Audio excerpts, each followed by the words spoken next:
Bismillahirrahmanirrahim. Assalamualaikum warahmatullahi wabarakatuh.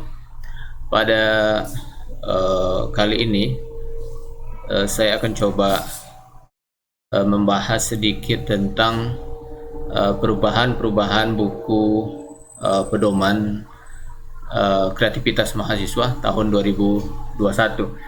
Jadi saya coba bandingkan dengan buku tahun 2020.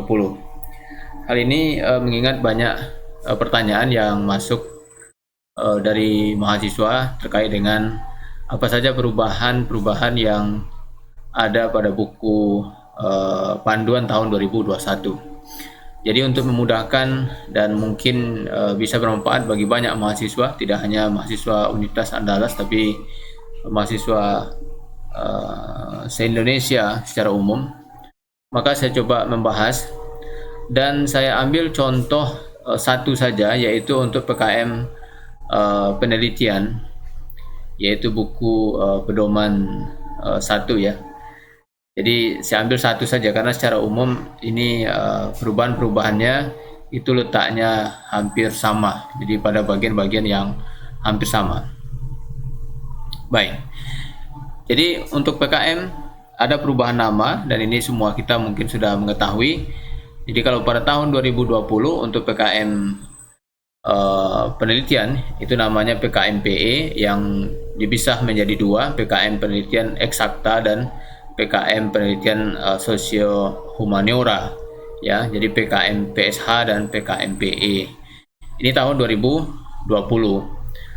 Sedangkan tahun 2021 terjadi perubahan nama, yaitu namanya berubah menjadi PKM riset bidang eksakta, PKM RE, dan PKM riset bidang sosial dan humaniora ya, jadi PKM RSH.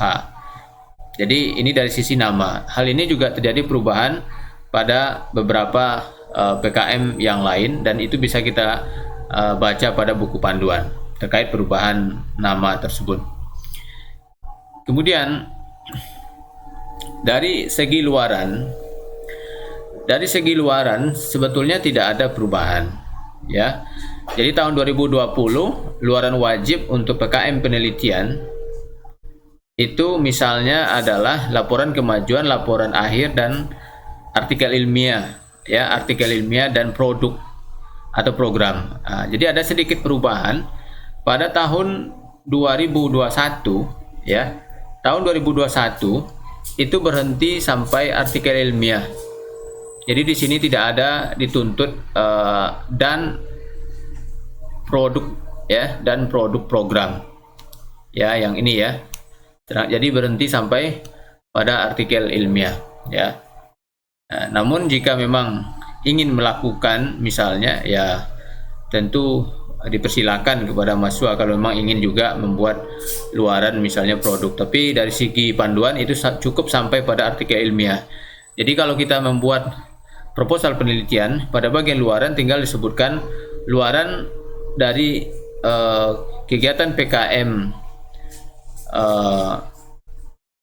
R ini adalah laporan kemajuan, laporan akhir dan artikel ilmiah ya. Kalau mau dijelaskan silakan.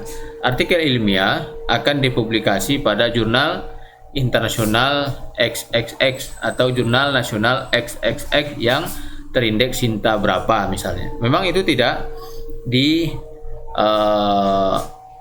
diwajibkan ya. Jadi kalau nanti artikel ilmiahnya sudah terbit pada jurnal, maka formatnya tetap nanti untuk luaran menyesuaikan format yang sudah ditetapkan oleh buku panduan ini. Jadi pada tahun 2021 pendekatan riset karena memang PKM tahun 2021 dilaksanakan dalam kondisi COVID-19, maka pelaksanaannya bisa blended ya. Jadi bisa murni online, bisa ada tambahan di laboratorium ya. Jadi bisa gabungan keduanya, bisa salah satunya tapi dengan tetap memperhatikan protokol kesehatan. Nah, jadi luarannya juga di sini untuk luaran artikel itu bisa, kalau yang labor tentu original artikel Kemudian yang non empirik itu critical review, narrative review atau systematic review, ya. Begitu juga dengan socio humanora. Jadi itu perbedaannya sedikit di sini. Jadi di tahun 2020 masih ada permintaan produk program, sedangkan pada tahun 2021 sampai hanya pada artikel ilmiah. Itu sedikit perbedaan pada luaran. Lalu kriteria pengusul. Nah, di sini ada beberapa yang mesti kita perhatikan. Yang pertama, untuk tahun 2020 itu kan pengusul 3 orang. Sedangkan pada tahun 2021 pengusul bisa sampai 5 orang. Ya, tentu satu ketua, 4 anggota. Bisa sampai 5. Ya. Jadi 3 sampai 5. Ya, ketika mahasiswa akan membuat sebuah proposal, ya tinggal dipikir ya, ditimbang-timbang. Mana kira-kira yang akan lebih mudah bekerja sama antara 3 dengan 5 orang. Kalau kira-kira menambah anggota itu tidak akan mempermudah kerja kita, maka cukup ambil 3. Karena kadang-kadang dengan 3 orang pun sudah kesulitan mahasiswa untuk mengkoordinir kegiatannya. Apalagi ditambah lagi dengan 5. Tapi kalau memang pekerjaannya banyak, PKM-nya, dan kira-kira dengan 5 itu akan lebih ringan, maka 5 tentu lebih baik. Maka mahasiswa silakan ditimbang-timbang. Ya. Sedangkan yang lain itu sama, tidak ada perubahan. Ya. Kemudian perubahan juga terjadi pada biaya. Tahun 2020 masih boleh sampai 12.500.000, sedangkan tahun 2021 itu maksimalnya 10 juta. Ini harap diperhatikan mahasiswa. Jadi anggaran yang boleh diusulkan untuk tahun 2021 5 sampai 10 juta. Ketika mahasiswa membuat proposal, maka wajib anggarannya minimal 5 juta. Ya, wajib minimal 5 juta, tidak boleh 4.900.000, 4.999.000, tidak boleh ya. Karena itu sudah pasti tidak lolos administrasi karena di bawah pagu yang ditetapkan. Jadi anggaran yang diusulkan minimal 5 juta. Kalau kira-kira kita ragu karena anggaran 5 juta ini nanti kan bisa saja akan dipotong-potong atau dicoret karena mungkin ada hal yang terlarang kita masukkan. Setelah dicoret, kalau anggarannya di bawah 5 juta maka juga tidak akan lolos administrasi. Maka usahakan dananya jangan pas-pas 5 juta. Misalnya 6 juta atau 7 juta atau 8 juta atau kalau bisa 10 juta. Ya, dibuat sebaik-baiknya RAB-nya. Jadi ini mohon diingat ya. Jadi tidak boleh anggarannya di bawah 5 juta. Dan maksimal 10 juta. Nah, jadi perbedaannya pada tahun 2020 itu usulan boleh 12.500.000, 2021 maksimal 10 juta. Ini dari kriteria pengusul. 2020 maksimal 3 orang, 2021 boleh sampai 5 orang. Kemudian sumber dana. Sumber dana dari PKM tentu adalah dari Ditjen Belmawa. Namun seperti halnya tahun 2020 kita boleh menggunakan pendanaan lain, di mana pada waktu itu dibatasi 50% dari dana yang diterima dari Ditjen Belmawa. Sedangkan 2021 jumlah dana lain ini dibatasi maksimal 25%. Ya. Dibatasi 25% dari dana yang diusulkan. Jadi di sini ada perbedaan kata diterima sedangkan di sini diusulkan. Ya, jadi logikanya memang ketika kita membuat proposal, kita kan belum tahu dana yang kita terima ya. Jadi memang yang diusulkan kata yang lebih pas. Sehingga tahun 2021 ini kata diterima sudah direvisi menjadi diusulkan. Nah, jadi ini kalau ada mahasiswa yang mungkin ada dana lain ya, tambahan daripada dana yang diusulkan, maka itu maksimal hanya boleh 25% tahun 2021. Ini dari sumber pendanaan. Dari sistematika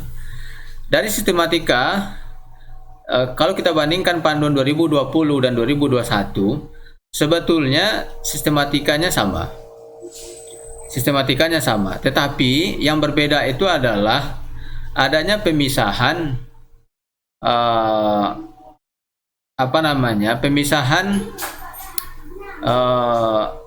upload file ya. Kalau 2020 mahasiswa itu mengunggah proposal mulai dari sampul dan pengesahan sampai ke lampiran. Ya kan, semuanya. itu diunggah ya pada tahun 2020, panduan 2020. Namun pada tahun 2021 halaman sampul dan lembar pengesahan itu dientrikan secara langsung pada simbel mawah. Ya, jadi mahasiswa bisa mengentrikan dan memang wajib mengentrikan, diisi datanya di sana. Dan sebetulnya kalau sudah ada judul sekarang, udah ada proposalnya, sudah bisa dicoba ya, seperti apa isiannya. Ya, karena mahasiswa yang tahu. Karena mahasiswa yang punya akun untuk mengentrikan. Jadi cover dan lembar pengesahan. Jadi tidak ada lagi kalau kita baca misalnya di panduan 2021 format covernya begini, itu tidak ada. Kalau dahulu banyak yang gugur karena covernya salah. Kalau sekarang hal ini tentu tidak ada lagi karena bagian ini itu dientrikan ya pada simbel mawah, tidak diupload bersamaan dengan proposal. Jadi apa yang diupload ya, yang diupload ya dalam bentuk berkas hanyalah isi utama proposal. Ya, isi utama proposal mulai dari apa? Mulai dari daftar isi. Daftar isi, halaman inti dan lampiran. Halaman inti ya ini sudah diatur dan ini sama dengan tahun lalu. Ini maksimal 10 halaman. Ya. Ini maksimal sampai 10 halaman. Jadi daftar pustaka itu maksimal dari daftar isi sampai daftar pustaka ini tunggu ya, bukan. Jadi halaman inti adalah halaman yang memuat pendahuluan ya. Jadi dari pendahuluan sampai dengan daftar pustaka ini maksimal 10 halaman ya. Maksimal ya dari pendahuluan. Jadi berarti daftar pustaka itu berada dia pada halaman ke-10. Sedangkan perbedaan lain kalau pada tahun 2020 dari cover dari sampul sampai pengesahan itu kita beri nomor halaman. Jadi sampul halaman 1 Romawi, kemudian pengesahan 2 Romawi, daftar isi 3 Romawi dan seterusnya. Sedangkan untuk tahun 2021 daftar isi itu Romawi 1. Ya. Romawi 1 huruf kecil. Sedangkan letaknya sama-sama di sudut kanan bawah. Ini ya, jadi daftar isi itu mulainya 1 Romawi, jangan dimulai 3 Romawi. Jadi memang sebaiknya adik-adik mahasiswa dipisahkan sekarang ya, sampul dan dipisah. Atau kalau bisa membuat break page ya, maka bisa diatur itu ya tentang penomoran ini. Jadi halaman sampul dan lembar pengesahan itu tidak ada nomor halamannya karena daftar isi dimulai pada halaman 1 Romawi. Nah, jadi ini perbedaannya. Sedangkan yang lain tetap sama, margin dan lain sebagainya ini sama. Times Roman 12 spasi 1,15 ini perhatikan spasi 1,15 marginnya kertas A4, margin kiri 4, yang lainnya 3. Ini harap diperhatikan oleh mahasiswa. Tentang margin tentang baris ini spasi ini ada pengecualian sebetulnya untuk daftar pustaka karena daftar pustaka spasinya 1. Ya, daftar pustaka itu spasinya 1, sedangkan selain daripada itu spasinya 1,15. 1,15 termasuk daftar isi. Nah, jadi daftar isi mahasiswa ini perhatikan, daftar isi juga 1,15. Nah, daftar pustaka saja di panduan ini yang hanya ini ya. Yang 1. Nah, ini dari sistematika. Ya, tidak banyak perubahan. Kemudian masih berkaitan sistematika. Jadi proposal yang akan kita unggah, daftar isi ya, pendahuluan, tinjauan pustaka, metode penelitian. Nah, ini sebetulnya dari panduan ini tidak banyak perbedaan. Jadi hal-hal yang mesti ada ketika kita membuat pendahuluan, tentu pertama latar belakang. Ini kan wajib ada latar belakang. Kemudian setelah itu apa lagi? Ini di sini sudah ditulis nih, tujuan khusus penelitiannya apa, buat subbabnya. 1.1 latar belakang, 1.2 tujuan penelitian, 1.3 manfaat penelitian, ya. 1.4 keutamaan penelitian, 1.5 temuan yang ditargetkan, 1.6 kontribusi penelitian terhadap ilmu pengetahuan. Itu paling tidak dari sini. Ya, kalau mau bisa ditambah satu rumusan masalah. Jadi 1.1 latar belakang, 1.2 rumusan masalah, 1.3 tujuan khusus penelitian untuk menjawab rumusan masalah tadi. Oke, ini penjelasan ya secara umum nih. Kalau khususnya mudah-mudahan nanti bisa saya posting video khusus ya membahas per bagian ini tentang tips agar proposal PKM lolos. Jadi yang lainnya ini tidak ada berubah kecuali di bagian metode penelitian. Di bagian metode penelitian, di sini mesti dijelaskan pada bagian metode penelitian jenis riset yang dipilih. Apakah risetnya empirik atau non empirik? Nah, ini perlu disebutkan. Kalau tahun lalu tidak ada ini. Kemudian juga di dalam metode penelitian ini, ya, karena kalau risetnya dilaksanakan secara daring atau secara luring, kalau daring jelaskan ya bahwa risetnya akan dilaksanakan secara daring. Kemudian kalau luring juga dijelaskan protokol COVID-19 yang akan kita patuhi. Jelaskan itu. Ya, itu wajib dijelaskan di dalam metode penelitian. Harus nampak. Nah, jadi dalam secara umum bagian ini tidak ada perubahan. Hanya itu saja. Kemudian masih dalam sistematika, biaya dan jadwal kegiatan. Nah, di sini seperti tadi sudah disinggung, perbedaannya pertama hanya di total maksimal biaya, ya. Kemudian hal-hal yang haram dimasukkan ke dalam proposal juga sudah dijelaskan dan tidak banyak perbedaan, sama. Cuma di panduan yang baru, kalau panduan lama ini ada dibatasi kertas 2 rim dan lain sebagainya. Kemudian perjalanan seminar luar kota. Sekarang karena COVID-19 memang perjalanan seminar luar kota ini memang tidak direkomendasikan ya. Sedangkan kertas sekarang memang tidak dibatasi di sini. Tapi hal-hal lain yang memang diharamkan ada disebutkan di sini, dan juga penggunaan laboratorium kalau dahulu di sini dibatasi, termasuk yang dibatasi 1.500.000, sekarang di sini tidak ada disebutkan.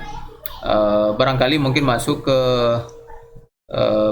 pembatasan di sini ya, tapi bisa jadi kelewat karena memang biasanya batasan ini 1.500.000 untuk peralatan-peralatan yang memang tidak bisa kita hindari. Kemudian ada juga sedikit perubahan di sini. Pada bagian rekapitulasi anggaran di sini ditulis perlengkapan yang diperlukan, tapi kalau di justifikasi anggaran ditulis bahan yang diperlukan untuk kegiatan virtual ya. Ini khusus untuk PKM penelitian. Ya, ada sedikit. Apakah ini typo tentang bagian nomor 1 ini? Saya juga tidak mengetahuinya ya. Tapi jika diikuti seperti ini, saya pikir juga tidak ada masalah ya, juga tidak ada masalah. Nanti kita akan lihat ketika kita membahas justifikasi anggaran. Ini masih di sistematika untuk jadwal kegiatan. Nah, di sini ada sedikit perbedaan. Kalau tahun sebelumnya kita boleh sampai 5 bulan. Sekarang tahun 2021 itu maksimal 4 bulan. Ya, 3 sampai 4 bulan. Tidak boleh lagi 5 bulan. Kalau kita lihat di sini, apalagi perbedaannya, format jadwal kegiatan. Ini format tahun 2020 seperti ini, seperti yang sebelah kiri. Di tahun 2021 pada bagian format jadwal kegiatan di sini ditulis person penanggung jawabnya siapa. Jadi kegiatan 1 penanggung jawabnya siapa, kegiatan 2 penanggung jawab siapa. Sehingga kalau kita punya 3 anggota kegiatan, maka kelihatan nanti bagian pekerjaan-pekerjaan daripada setiap anggota peneliti kita, ya. Jadi terlihat ya. Nah, jadi di sini ditulis, jangan digunakan lagi template tahun lalu yang seperti ini, tapi gunakan seperti ini. Sedangkan untuk lampiran ini sama, ya. Lampiran sama, tidak ada bedanya. Nah, ini lampirannya masih sama. Nah, tadi saya sudah jelaskan bahwa spasi 1,15 kecuali daftar pustaka. Ya, di sini jelas ditulis daftar pustaka spasinya 1. Oke. Kemudian untuk biodata ketua dan anggota sama dengan tahun 2020. Perubahan hanya tentu ada di bagian pernyataan, di mana dari PKMPE berubah menjadi PKMRE, ya. Begitu juga untuk PKM-PKM yang lain. Ini menyesuaikan nama yang baru. Namun ada satu di sini diberikan catatan yang sangat penting di bagian ini, bahwa tanda tangannya asli tanda tangan basah. Jadi tanda tangan untuk biodata tidak boleh di crop. Di sini sudah diberi peringatan karena untuk tahun-tahun sebelumnya banyak yang gagal di sini, ya, karena banyak tanda tangannya, bahkan tanda tangan pembimbingnya di crop. Jadi untuk sekarang biodata ini, biodata ketua, anggota dan pembimbing tanda tangannya basah, ya. Kalau misalnya pembimbingnya tidak bisa diakses karena lagi online, ya minta pembimbingnya yang printkan, lalu dia tanda tangan, kemudian baru di scan, ya. Kemudian biodata dosen pembimbing juga tidak ada perubahan, sama dengan tahun yang lalu, ya, hanya perubahan pada bagian pernyataan dan pada bagian tanda tangan juga. Di situ ditulis dengan sangat jelas, ya, tanda tangannya asli tanda tangan basah. Jadi maksudnya itu kalau men scan, di scan lengkap nih, lengkap ya di scannya. Jangan hanya ini di scan, ya, nanti tidak lulus. Jadi di scan lengkap, scan utuh satu halaman ini, ya. Jadi yang lain tidak ada perubahan. Justifikasi anggaran. Nah, ini tadi yang saya sebutkan. Justifikasi anggaran ada sedikit perbedaan dengan tahun 2020 untuk PKMPE, dan ini saya jumpai hanya pada PKMPE, yaitu pada bagian pertama biasanya kan perlengkapan yang diperlukan. Namun pada tahun 2021 di sini ditulisnya kebutuhan kegiatan virtual. Seperti ini. Namun ini tidak sinkron dengan yang tadi saya sebutkan di awal. Ya. Ini, ya. Ini tidak sinkron nih. Di sini tidak perlengkapan virtual, tetapi perlengkapan yang diperlukan. Manakah yang betul? Saya tidak bisa menjawab, ini wallahu alam, ya. Mungkin digunakan begini, lalu dipindahkan di sini yang bagian untuk perlengkapan virtual karena memang panduannya demikian. Barangkali juga bisa, ya. Atau di sini yang menyesuaikan dengan justifikasi anggaran, tapi rasanya kok tidak pas pula gitu, ya. Nah, jadi saran saya biar saja seperti ini daripada bingung, pindahkan saja yang bagian virtual itu ke bagian ini. Insya Allah juga tidak mengapa, ya. Jadi itu saja perbedaannya untuk anggaran, ya, itu saja perbedaannya. Jadi bagian ini saja yang berbeda, kebutuhan kegiatan virtual. Di sini sudah diberikan item-item yang diantaranya yang boleh. Jadi ini bukan hanya ini yang boleh. Kalau memang adik-adik mahasiswa butuh lagi hal lain, silakan ditambah, ya, asal itu masuk akal, ya, dan memang itu dibutuhkan dan itu terlihat kebutuhannya di dalam metode penelitian. Ketika kita membuat justifikasi anggaran, yang paling penting adalah hal itu nampak terlihat keperluannya pada metode penelitian. Jangan sampai di metode tidak ada kebutuhan, tapi ternyata di justifikasi anggaran dimunculkan. Jadi ini yang mesti menjadi perhatian. Oke, jadi tidak banyak perubahan, ya, hanya perbedaannya di sini, ya, kebutuhan kegiatan virtual. Namun ini tidak saya dapati pada PKM lain, ya. Contoh nih, PKM KC tahun 2021. Di sini masih perlengkapan yang diperlukan. Sedangkan untuk bahan-bahan kebutuhan COVID-19 itu sudah dibuatkan di bahan habis pakai, ya. Sama kan di sini juga ada kan.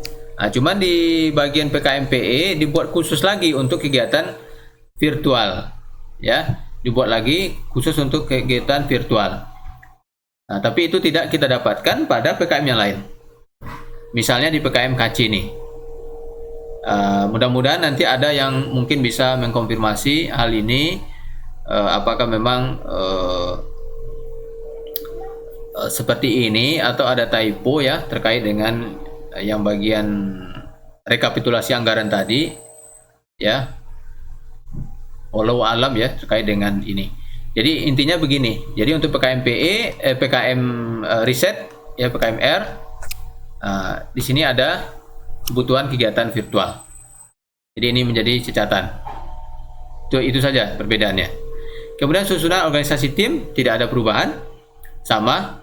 Jadi uraian tugas, alokasi waktu ya tulislah rasional ya. 20 jam per minggu itu sudah tidak rasional rasanya ya. Kapan Anda kuliah?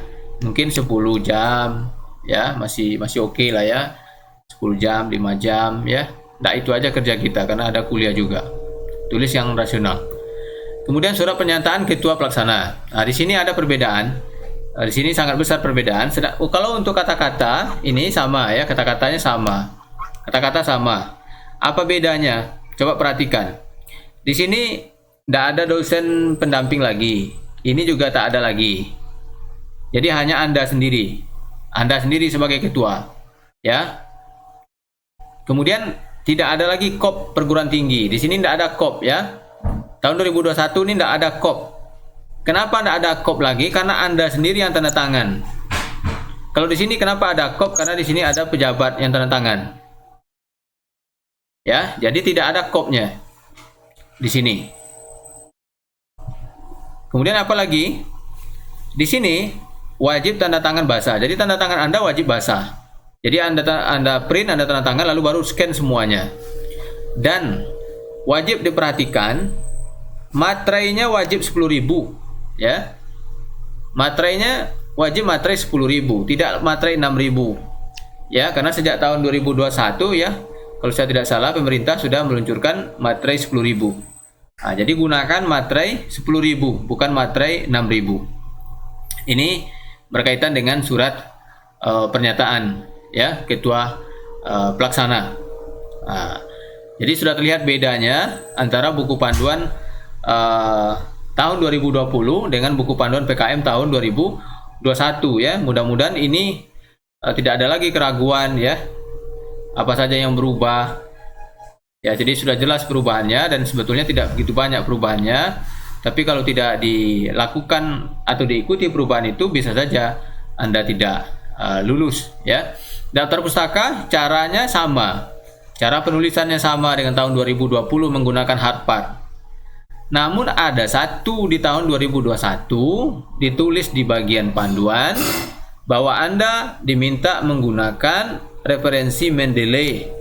Gunakan referensi Mendeley, gunakan hardpart ya. Gunakan hardpart dengan sistem nama dan tahun seperti pada contoh yang sudah ada ini, sama dengan tahun yang lalu. Kenapa digunakan Mendeley? Ini untuk memastikan bahwa citasi itu betul-betul daftar pustaka yang ada itu betul-betul yang digunakan atau yang disitasi. Karena tahun-tahun sebelumnya banyak yang tidak lulus di sini, daftar pustakanya ada 100 misalnya atau ada 10. Ternyata yang ada di dalam naskah itu yang digunakan hanya 3. Ya tidak lulus. Daftar pustaka 10 tapi yang dipanggil hanya 3 misalnya. Kalau kita menggunakan Mendeley maka itu pasti tidak akan terjadi. Nah, maka di sini disarankan tahun 2021 Anda diminta menggunakan Mendeley. Ya, kalau belum pandai menggunakan Mendeley, belajar menggunakan Mendeley. Tapi sebetulnya yang paling penting di sini adalah bahwa Anda memastikan bahwa citasi itu ada daftar pustakanya dan daftar pustakanya ada di citasi. Jadi menurut saya itu yang terpenting dan alat bantunya adalah Mendeley. Ini berkaitan dengan daftar pustaka. Kemudian terakhir, apalagi yang berubah? Penilaian. Untuk PKM penelitian di sini ada perubahan yaitu poin nomor 4, peluang pelaksanaan secara daring. Ya, ini berubah nih. Sebelumnya tidak ada 2020. Jadi ada 2 item yang hilang di sini berkaitan dengan penjadwalan anggaran, tidak ada penilaiannya pada tahun 2021. Penilaiannya yaitu pelaksanaan secara daring. Namun perubahan ini tidak saya jumpai pada PKM lain, misalnya PKM KC ya. PKM KC masih ada penilaian berkaitan dengan penyusunan anggaran ya, penjadwalan, personalia ya, masih sama. Nah, tapi untuk PKM riset ini ada perubahan di mana ada 2 item yang tahun lalu dinilai dan sekarang tidak dinilai lagi. Jadi itu kira-kira perubahan-perubahan pada buku panduan. Ini saya ambil contoh PKM riset atau PKM penelitian. Namun secara umum perubahan-perubahan itu sama, ya, hanya spesifik hanya untuk bagian-bagian tertentu saja untuk setiap kategori PKM, ya. Sedangkan hal-hal umum seperti daftar pustaka dan lain sebagainya tadi itu sama. Jadi demikian, mudah-mudahan ini bisa memberikan kemudahan ya bagi yang sedang menulis program proposal PKM. Jika ada pertanyaan bisa disampaikan via email ya, atau mungkin juga bisa komen di bawah di YouTube ini. Demikian, terima kasih. Assalamualaikum warahmatullahi wabarakatuh.